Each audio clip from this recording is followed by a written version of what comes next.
Hello, welcome to the You Soulful Genius Podcast. I'm Mutit Adibawale. Today on the show, I've got a phenomenal woman. I've got Anna Too here.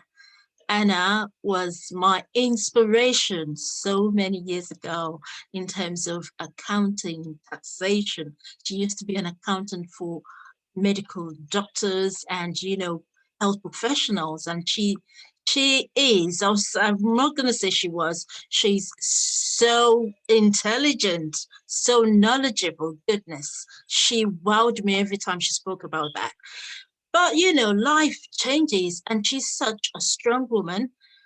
And I changed direction at some point. Anna is now a Taekwondo master. I don't know if that's right, but she's going to tell you. But, so she continues to inspire me in all of her strides, which is why I'm so honored to have her on the show today. So I'm sure you're going to learn so much from Anna. We're going to have so much nuggets to take away. Just plug in with me and let's do this. Thank you so much, Anna. Welcome to the show. How are you Thank you doing? so much. Yeah, I'm good. And yeah, really happy to be here. Lovely. So tell us, how did all this transitioning, how did it happen? Yeah, of course. So maybe some people know and some people don't know. I used to be an accountant. I had my own accounting firm for 5 years. So I used to do the tax advice for medical professionals. So I did that for 5 years. But it's in 2019, someday, I realized, although I've been telling people I love doing it, but I just feel something is off. Because one morning I woke up, I was like, oh, think about the emails I'm going to read and work I'm going to do. I'm just feeling so miserable. And I didn't want to get out of bed. And at that stage, I just start to discover what's there. And I realized all these years I was in this profession mainly because I just want to please my parents. That wasn't my choice. But I know for many, many years, I always loved doing Taekwondo. I've been doing that for 14 years. I have a black belt. And also, I always want to use that as a tool to help people with their health. So I sold my accounting business in 2019, and I decided I'm going to start a new business. I'm going to use my hobby, Taekwondo, and make a business out of it. So now what I'm doing is that to provide Taekwondo as a service for the corporate companies for people's mental health. Oh, that is wonderful. So now you do provide Taekwondo as mental health, relief or that sort of thing for people. So how does it go? The people you come about, what are they going through? I know mental health is a real thing. So how do you work with people using Taekwondo to help them relieve mental health problems? Yeah, so especially my business, the time I sold the business and also launching the new business is very interesting time because that was the time everything coronavirus came and then everything goes to lockdown. So and mental health becomes a huge topic because people start working from home, people experience isolation or feeling lonely or being so stressed in so many things like workload or even with the things they deal with in life. So I just saw that's a great opportunity because martial arts definitely have this beauty of helping people release stress. When you just imagine when you throw a couple punches, how good do you feel? That is beautiful. That is beautiful. So I hope you haven't got people punching one another in the companies that you've been. Of course, be safe. One thing about martial arts is that we're not misusing martial arts. We use it properly for increasing our strength, to to build resilience, and to make sure we protect ourselves. But we should never misuse it. That is a great one. So let's talk a bit about, that transitioning for you, because I know a lot of people may be in that situation where they want to change from one thing to the other. They're not happy where they are. They have, the problem, just like you said, you wake up one day, you just don't feel like it. it just doesn't feel normal. It's not what, it doesn't drive you anymore. And then you made that move. What did you believe in? What actually drove you to make that move? How did you manage transitioning from a successful business? Because I knew how successful you were. You spoke a lot about your accountancy. We celebrated you, So I knew how successful that business was. How did you move? What did you implement to make it so maybe seamless, or what were the challenges that you faced transitioning from being an accountant to becoming a Taekwondo business person? Yeah, that transition wasn't straightforward, and it takes a lot of inner strength and inner belief. But also, one thing really drives me is that at that moment, because I went through a lot of like self-development, or also looking at what's my purpose. So I realized I haven't chosen to live a life that is really authentic to myself. And at that moment, I decided, no, now it's time. And also, I know even 10 years ago, I had this idea. I want to make a business that's helping people with their health.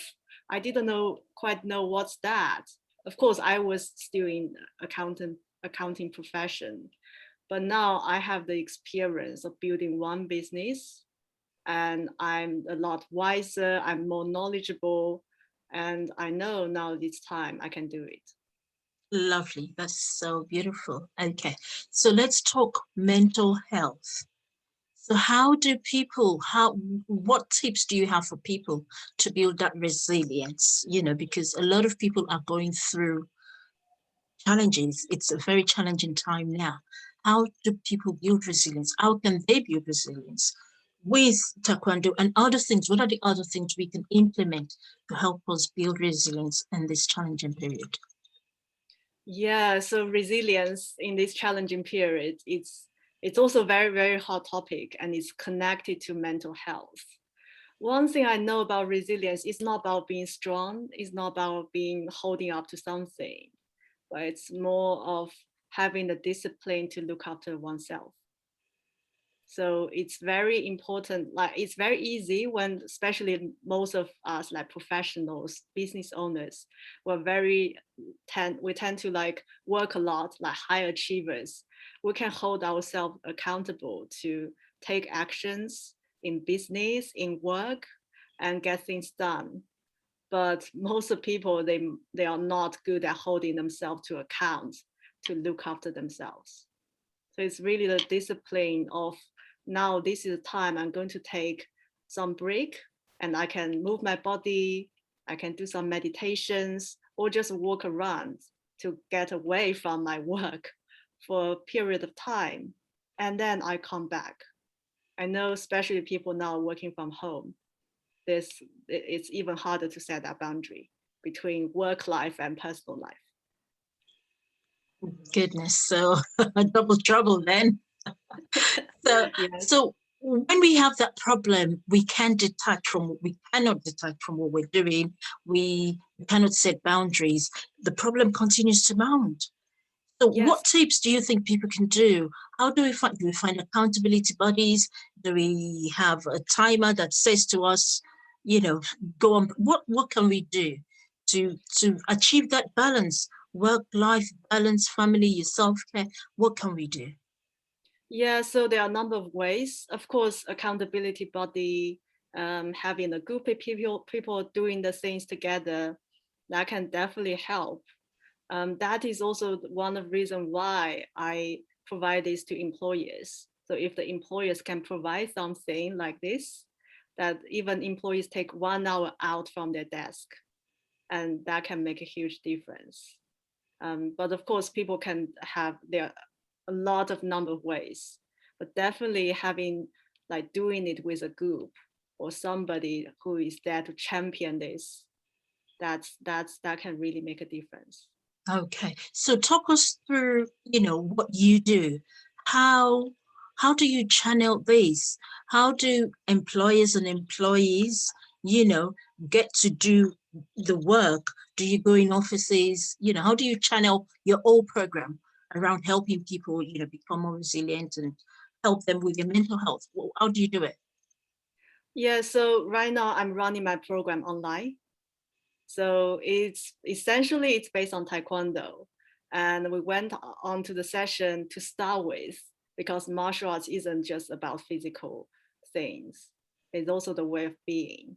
In Taekwondo, we always talk about courtesy, integrity, perseverance, self-control, and indomitable spirits. And we have that at the beginning, so people knowing the spirit of it. And then we start a lesson. So when you start, it's not about just doing a move. It's not a gym class.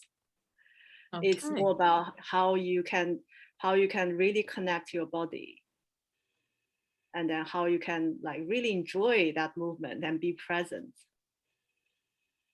Okay, so yeah, you said something. It's not about, being in a gym. So what's that connection? Is it connecting, internally, externally, your emotions? What do you tell people to put together so that they're able to get in alignment with the exercise and get that balance they want and, settle their mental health problems? Yeah, so especially when I'm deliver these things online. So I get it, make sure I'm as engaging as possible.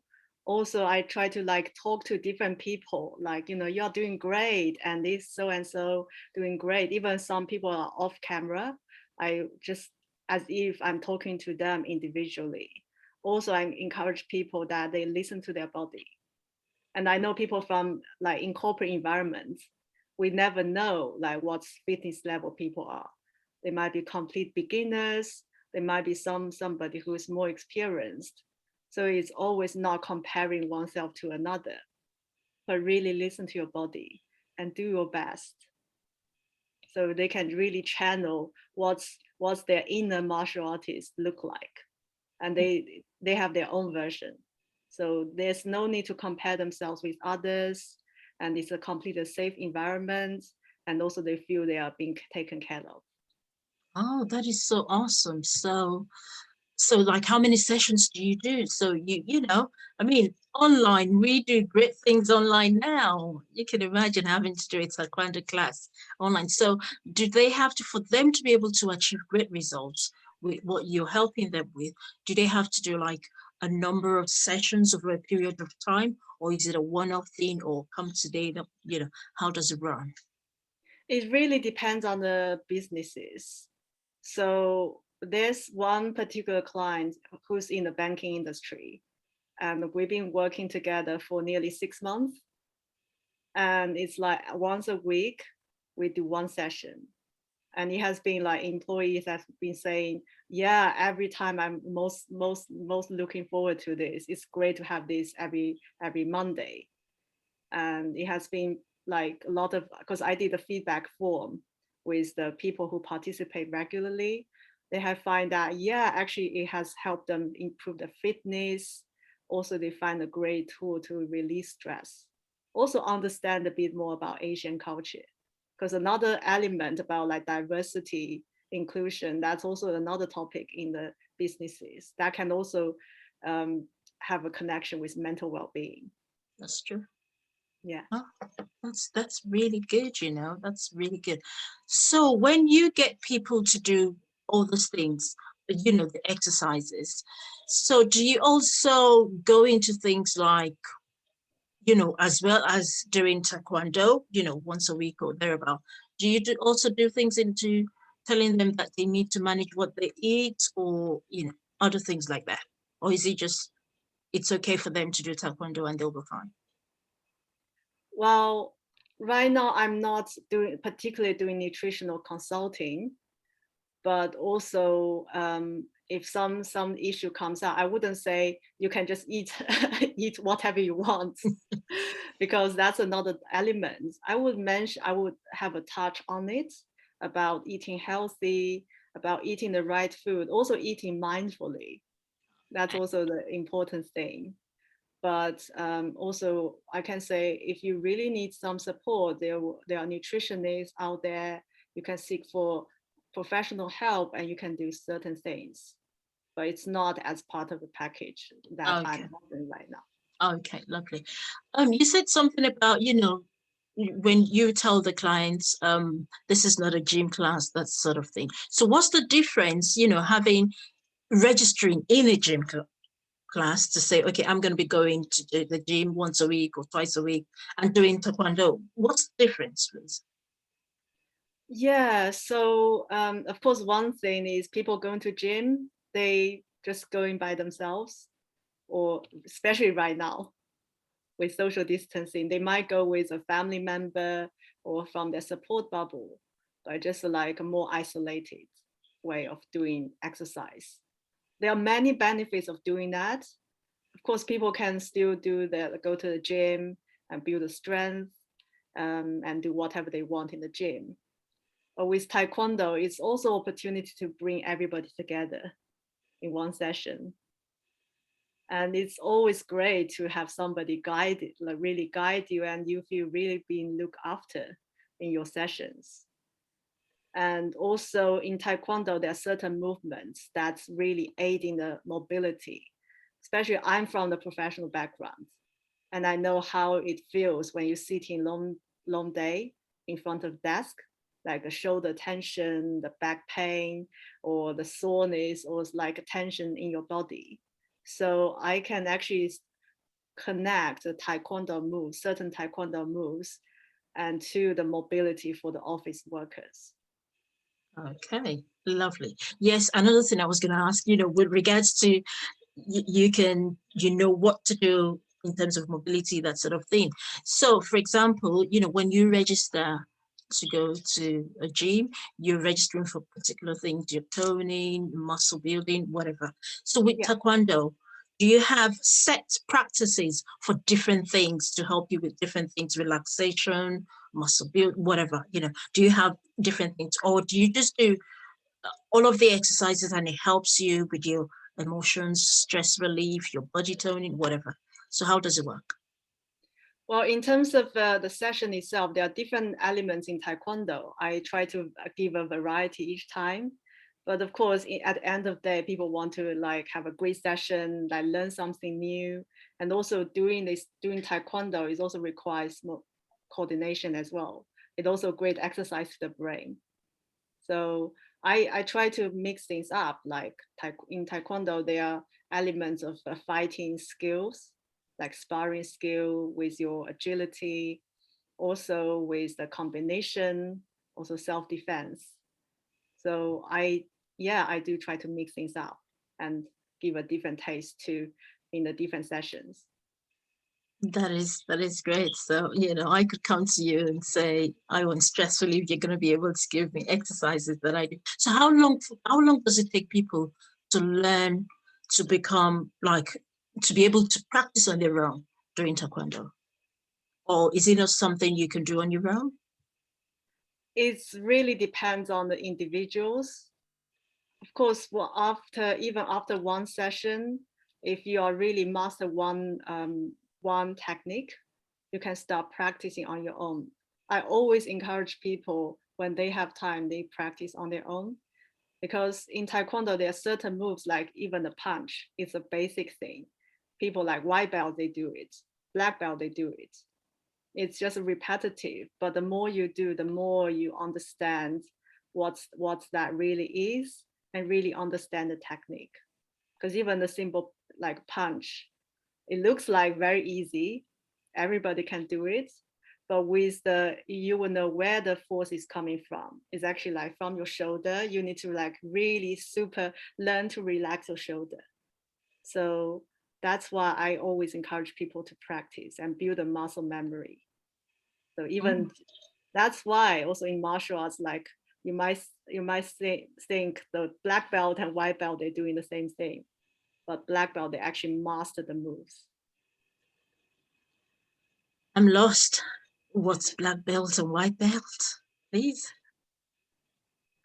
So what, okay, so is it like when you start, where do you start from? Start White as a belt. what? You start as a white belt. White belt, they are beginners, and black belt, they are masters. Oh, So the reason behind is that when you start martial arts, you've been given belt, and it's white, it's clean. But over time, you practice, it gets dirtier and dirtier, and it becomes black. Oh, okay. And what does this better mean? Does it mean that you get more into the techniques or you begin to use better techniques? What does it mean?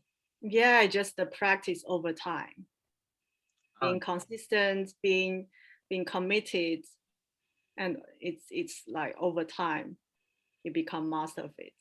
that's good. I mean, I got something really great from that when you said something about, you know, just to start with a punch, to understand how that works, where the muscle is coming from, the strength, people have to practice. So I think there's an element of you being mindful, you being coming from within you. And I Yes. think when you are able to master that, then you can apply those sort of, principles in other parts of your life. So how does Taekwondo help people to incorporate good practices, habits that are good, that are great, success habits into their lives? How does Taekwondo help people to do that? Yeah, there's a variety of element to it. But from my personal experience, because I have been through this, learning Taekwondo and also have a professional life. So one certain element is that the inner self-confidence and also ability to really persevere during the challenging times. Because practicing Taekwondo, it does require a high level of commitment and focus. And also one magical thing I experienced was that because before I started Taekwondo, I just didn't feel secure about myself, and that's probably down to like being bullied in school. But I just Just didn't like me. feel very secure about myself. Like I need to pretend to be strong in front of a lot of people. But that's obviously very energetically draining.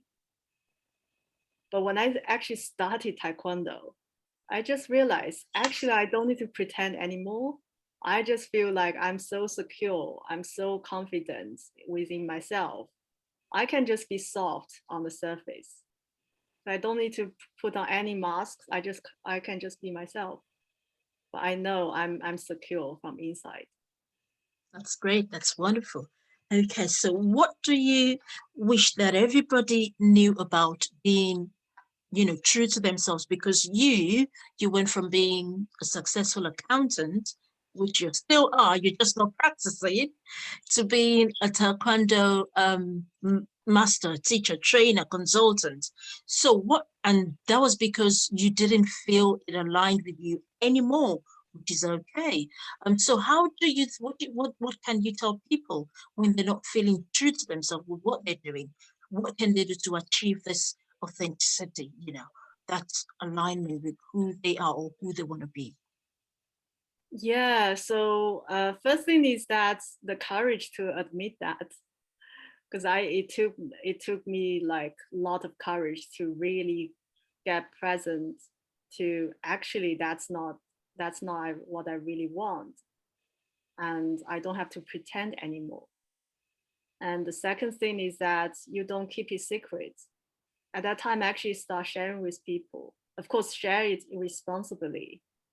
And there are people you can't just go on and tell them, but share That's it in a safe way. Like start with the most safe people to share with, and then as you become confident, also when things evolve, you can start sharing with more people.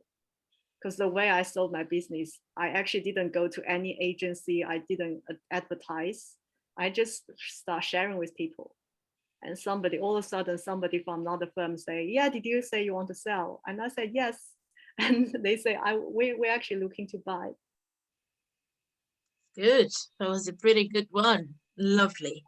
Okay, so what wisdom will you be sharing with us today that's going to help our audience, shine some light in their path as they navigate life? It's always one of my favorites. It's follow your heart. Always trust in yourself. Trust yourself. What Yeah. can we do to trust ourselves more? Like, don't Yeah. second guess yourself, that sort of thing.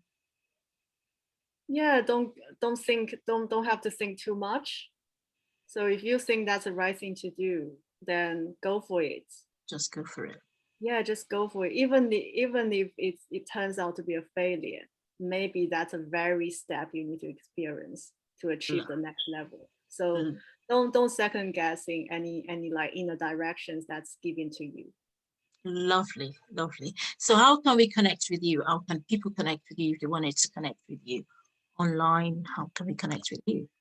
Yeah, so the best way, I'm active on LinkedIn as Okay. well as I have my Instagram. So yes, for LinkedIn is more professional profile. You will see I talk about mental health at workplace or some showcasing some of my work on LinkedIn. But on my Instagram, I actually put my training videos on there. So Okay. it's more personal, but you can connect with me in both ways. Okay, lovely. Yes, I'm going to put all of that notes in the show notes. I mean, that's really awesome. And you've been doing wonderful things, just as I said, and you continue to inspire lots of people. Well done. Thank you so much for that. And thank you so much for coming on the show. Anna, I'm really honored to have you here. I hope you'll be back at some point. So Thank you very much. And you're thank you everybody for listening. You're most welcome. Thank you so much. Yes. So that's where we're going to put it today on the You Soulful Genius podcast. Thank you so much, Anna, for coming.